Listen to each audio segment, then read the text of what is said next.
In California, a German pilot trains in an American-built supersonic jet fighter. In Iran, sailors train in ships supplied by the United States.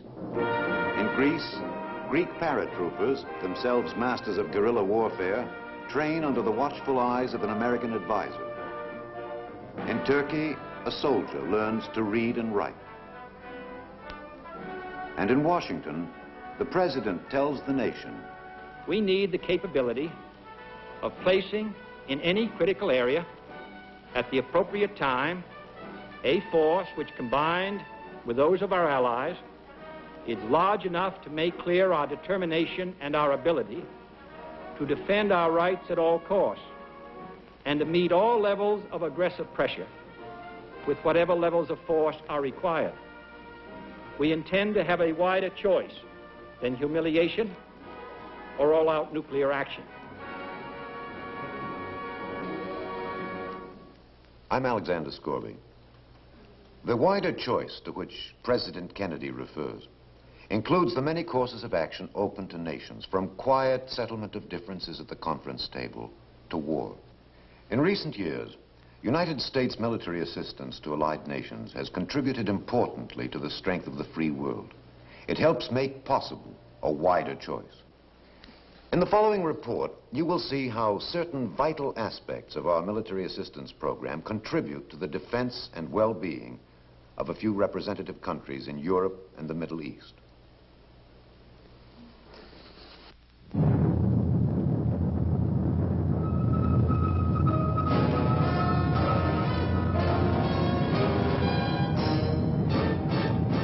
The United States Army presents The Big Picture, an official report produced for the armed forces and the American people.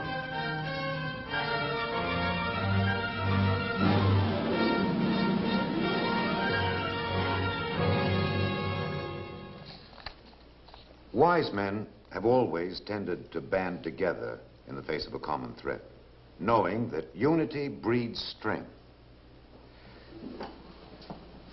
Military support and assistance between nations has prevented wars in the past. It has also helped to win them when prevention became impossible. But as a dramatic instrument of our foreign policy, military assistance to other nations is of comparatively recent origin. Our first modern experience was forced upon us by the distempered mind of Adolf Hitler. Ein Wahnsinniger oder ein bewusster Lügner. Nein, meine Kameraden, wir stehen fest zusammen für unser Deutschland und wir müssen fest zusammen wagen, sich an ihr zu versündigen.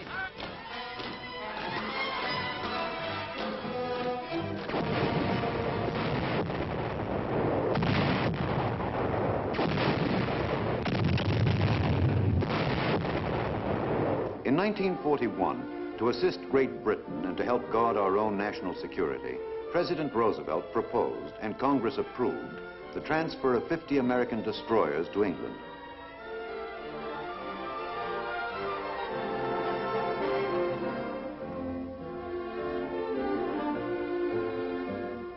The Lend-Lease Act of 1941 sent more than $49 billion worth of military aid to our allies.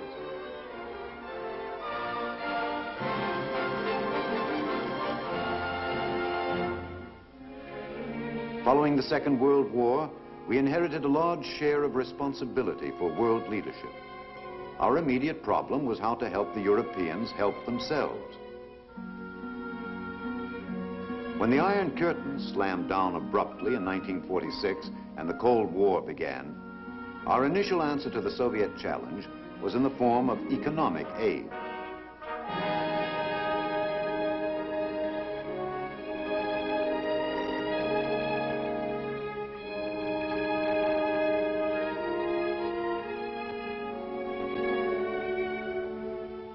But not for long. Communist guerrilla operations in Greece and threats of aggression against Turkey forced us to undertake the first large-scale program of post-war American military assistance.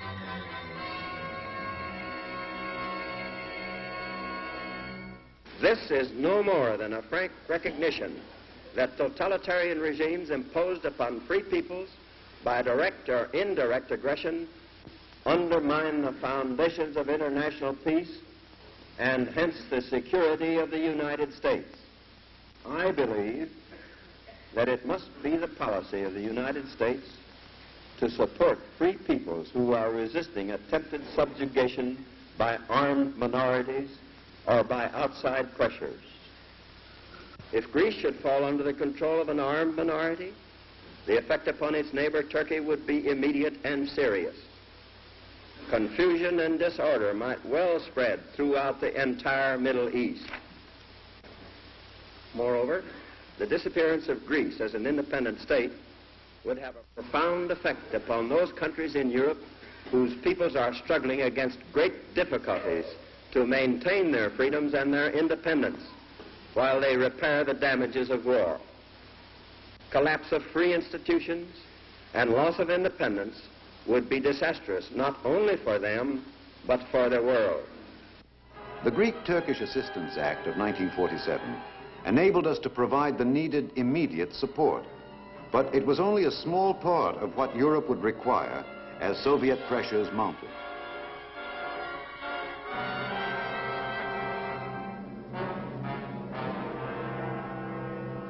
Communist tactics tried to keep the free nations off balance, and the following year, the squeeze was on West Berlin.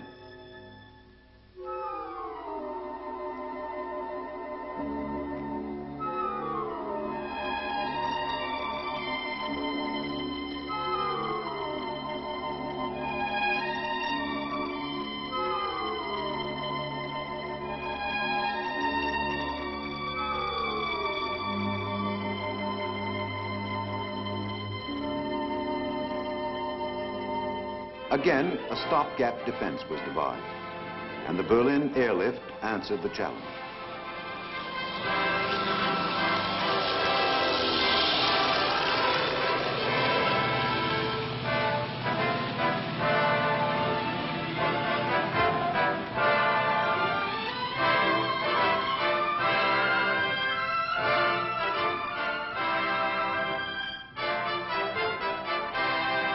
In 1949, the North Atlantic Treaty Organization, NATO, was created to unify the defense posture of Western Europe, the United States, and Canada, and resist any further communist advances.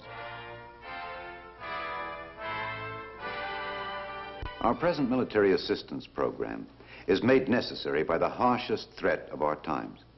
The policy which guides it is based upon our enduring conviction that peace can be guaranteed by collective strength and preparedness.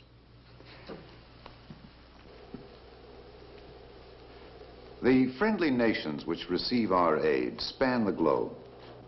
They include advanced and undeveloped countries. Some have existed for centuries. Others are only newly independent. There are differences in politics, in religion, in color, and in language. But these countries are joined in a common determination to resist communist encroachment upon their territories and their peoples. From us, they receive training, advice, and material support, while we in turn depend upon them as essential links in our defensive perimeter, as free fortresses along the main line of resistance in the Cold War.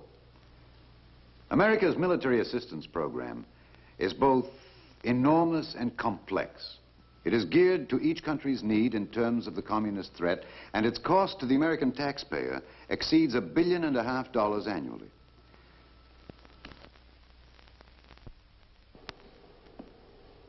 More than 8,000 hand-picked American military personnel carry the responsibility for its effectiveness in Western Europe, the Middle East, Africa, the Indian subcontinent, Southeast Asia and the Far East, and Latin America. Our military advisory groups and missions help provide a kind of free world insurance, secured in Europe by the NATO alliance and running eastward through two linking defensive shields, the Central Treaty Organization in the Middle East and our collective arrangement with the Southeast Asia countries, CETO. Today, against a background of widespread prosperity and economic health, the troops of the 15 NATO countries maintain their vigil. From the beginning, American weapons, training, and leadership have been essential to the development of NATO armies.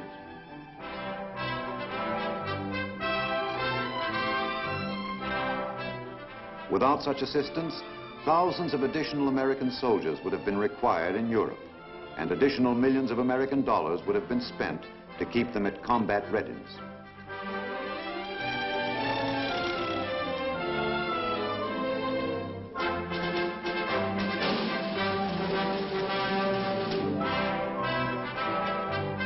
The character of United States military assistance to NATO has undergone a marked change over the years, underscoring the success of our program in Europe.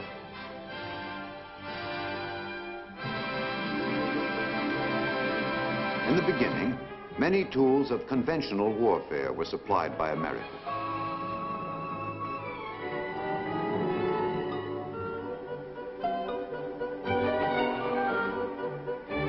But as free Europe's own production capacity caught up with NATO's routine needs, the dependence upon this kind of American aid diminished. Today, it is mainly in the realm of sophisticated weapons, as they are known to military men, that we are of primary assistance to our NATO allies.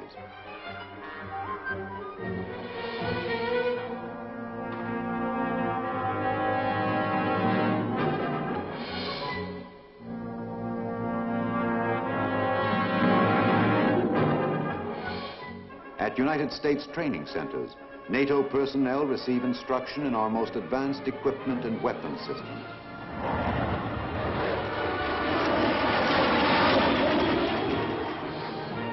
These West German soldiers represent a highly successful example of our European program.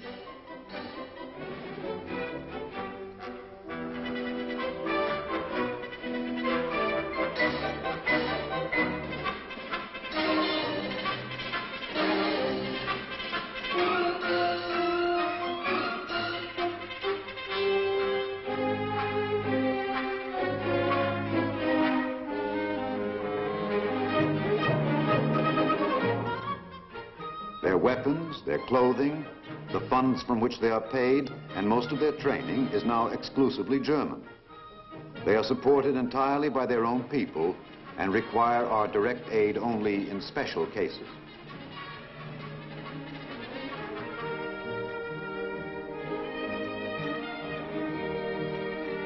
In Greece, still another example is evident.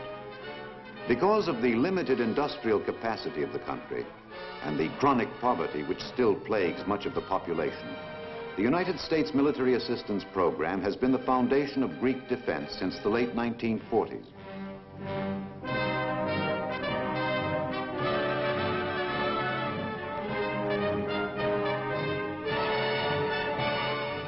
The Greek army not only carries its share of the NATO defense burden, but stands ready to defend Greece against communist military aggression and internal subversion.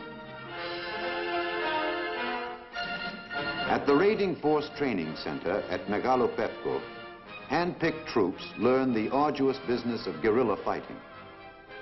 These rugged men are skilled paratroopers before they begin their training in special or unconventional warfare. Today's problem will test the hardiest mountaineer and show the American advisor how much the men know.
cost of military assistance to Greece is not cheap, but without our continued aid, this small industrious country could not support the military forces it requires to defend itself successfully.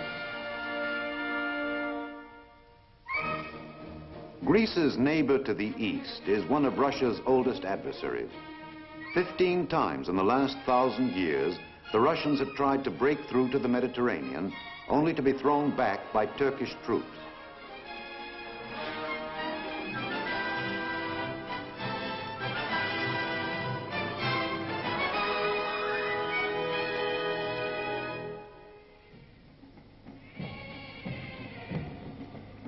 Militantly anti-communist and fiercely independent, Turkey has a proud and ancient military tradition.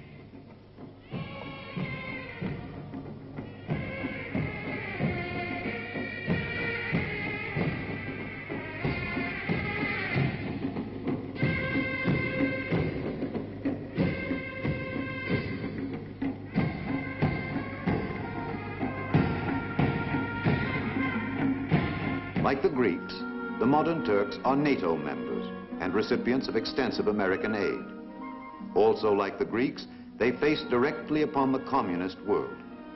They are our bridge between Europe and the Middle East, between NATO and CENTO.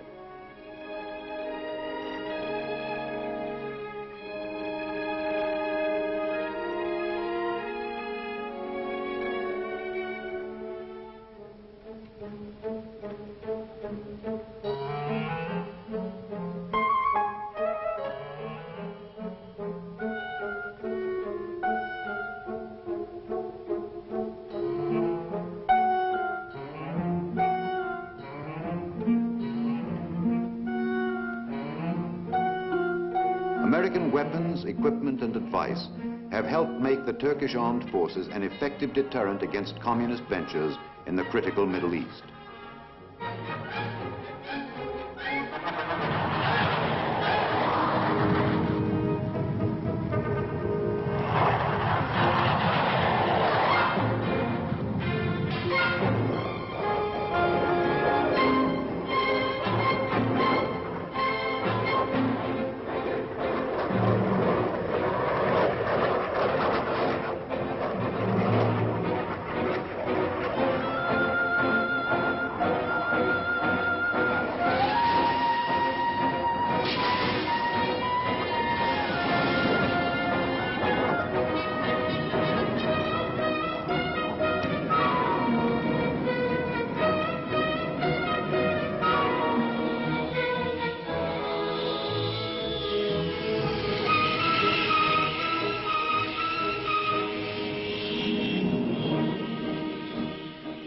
In addition, military assistance is helping to do other things for this fast-developing republic. President Kennedy, in a recent message to Congress, said that military assistance can, in addition to its military purpose, make a contribution to a country's economic progress.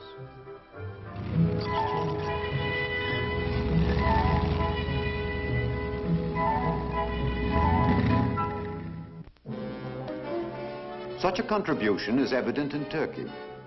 Young men frequently receive training in the armed forces, which will help them in later life.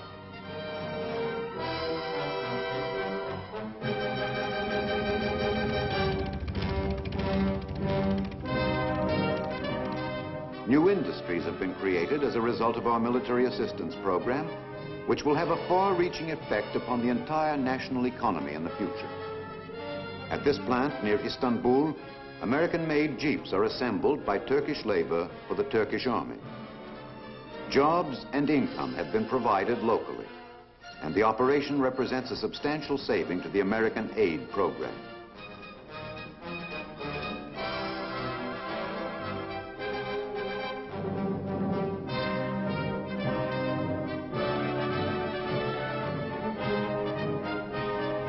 More than half of Turkey's army recruits cannot read or write at the time of their induction. To make better soldiers of them, a certain basic literacy is now required. The Turkish army, with the help of the American Military Advisory Group and Georgetown University in Washington, has established a large-scale literacy training program to meet this need.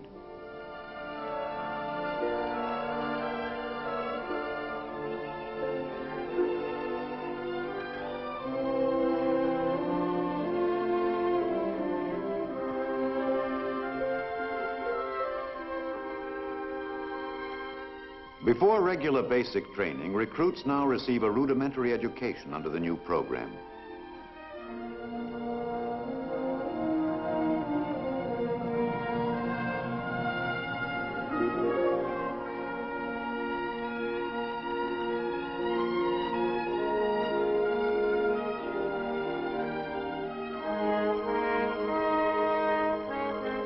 Men who never held a pencil before their army service began learn enough to read simple instructions or write a letter home.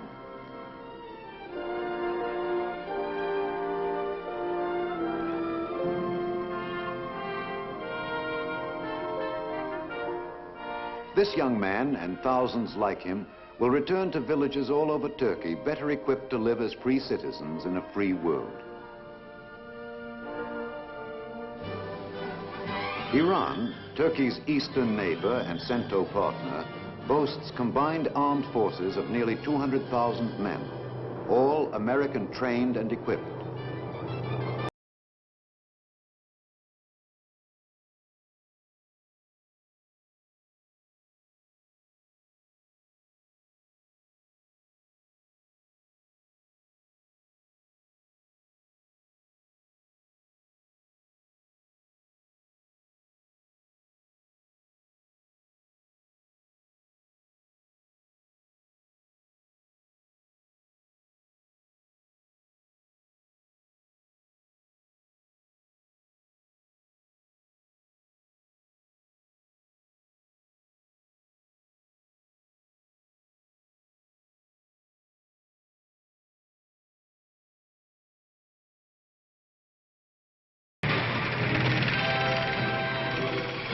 With more than 1,400 miles of border along the Soviet Union's southern frontier, Iran is particularly vulnerable to a conventional ground forces attack. The Iranian army has been trained and equipped by us to meet this threat and to deliver a stiff counterpunch should it ever materialize.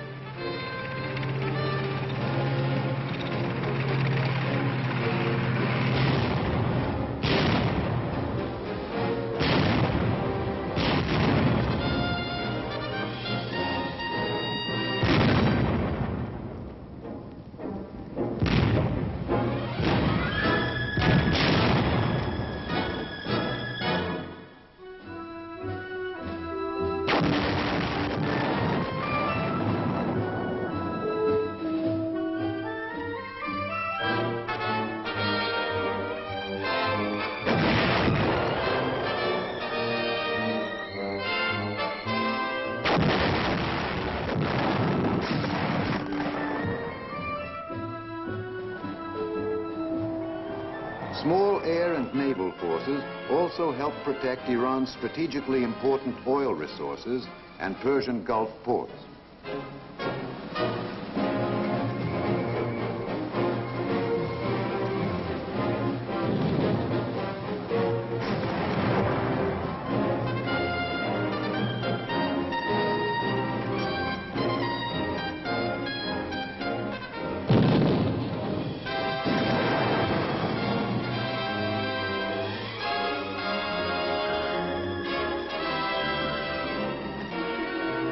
Iran, like most Middle Eastern countries, suffers from an underdeveloped economy.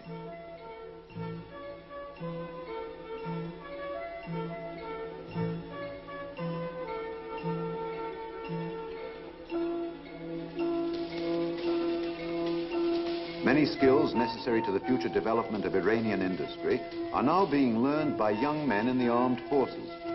Thus, the military assistance program, while assuring its own objectives, contributes to the development of the nation's single most important resource, skilled manpower.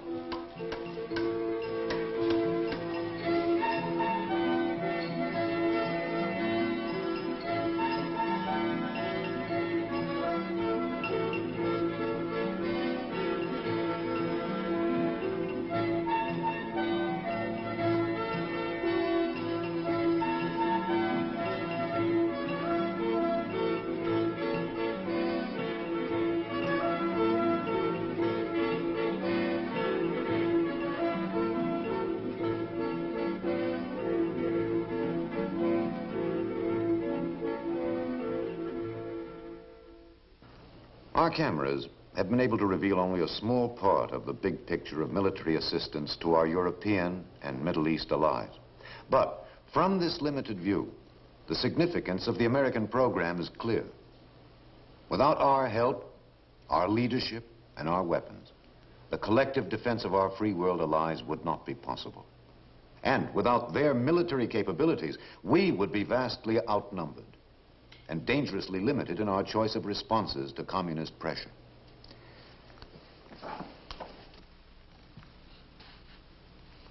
The program has its critics, at home and abroad. Some allied leaders insist that it's inadequate, that the dollars, weapons, and supplies we give them are insufficient to meet their needs. Some prominent Americans have called for a cutback in the program to save money. But this fact remains. Military assistance offers America and her allies a workable, necessary insurance from which the entire free world benefits. If we stood alone against the communist bloc, there would be a dangerous imbalance in forces. But with our allies, we have the strength and a favorable balance. Supplies and weapons, armies and economic aid, advice and training, freedom and peace. These are words which underscore the central theme behind our military assistance program. In reality, it is only one of America's contributions to collective security, but its importance far exceeds its size.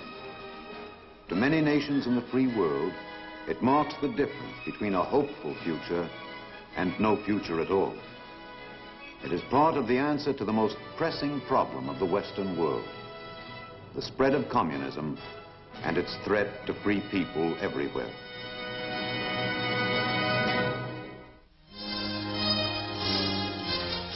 The Big Picture is an official report for the armed forces and the American people. Produced by the Army Pictorial Center. Presented by the Department of the Army in cooperation with this station.